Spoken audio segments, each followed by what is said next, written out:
Hi, I'm Nick from Music Tribe, and we're going to be looking at how to update the firmware, transfer data and the surface test mode on your Wing. There are two simple ways of transferring data to your console, one while the console is powered on and one while the console is powered off. Let's start with the console powered on. First, we need to connect the USB port on the rear of the console to a USB port on your computer.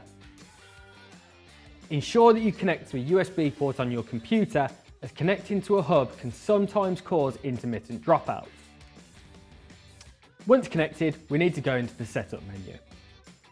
In the top left-hand corner is the global area. We need to press the edit button for this section.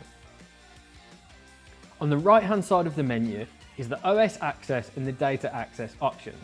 If we select the OS access option, our Wing will then appear on our computer as an external storage device. Wing_OS. Whilst in this mode, it is not possible to transfer USB audio to or from the console. When new firmware for the Wing is released, you can download this from the Wing download page at Behringer.com. Once downloaded, extract the .zip file and then drag and drop the firmware file onto the Wing OS drive.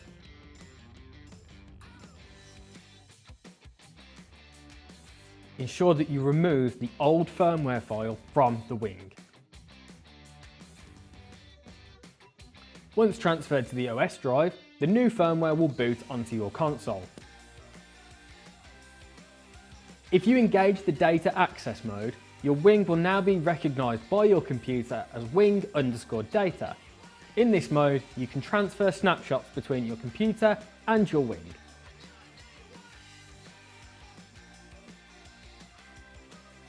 The second way of transferring firmware and data is with the console powered off. We always recommend using the safe power down mode. To do this, press setup and then shut down in the top right hand corner.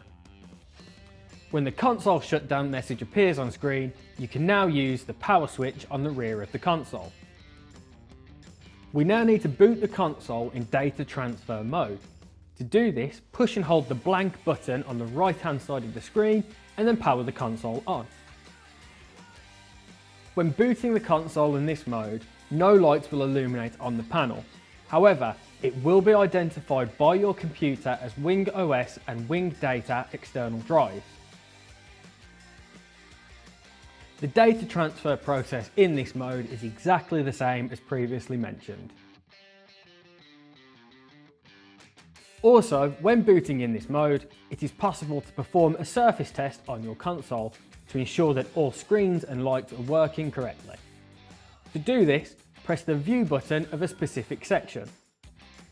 If we have selected one of the fader banks, we now need to adjust the faders.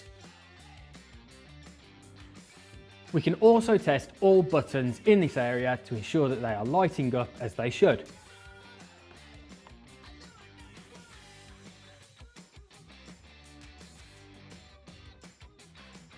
Once you've completed the surface test, ensure that you safely eject the drive from your computer before powering the console off. Once powered off, we can safely reboot the console. Once your console is booted, it will be running the latest firmware, and any snapshots that you have transferred can be found in the library section.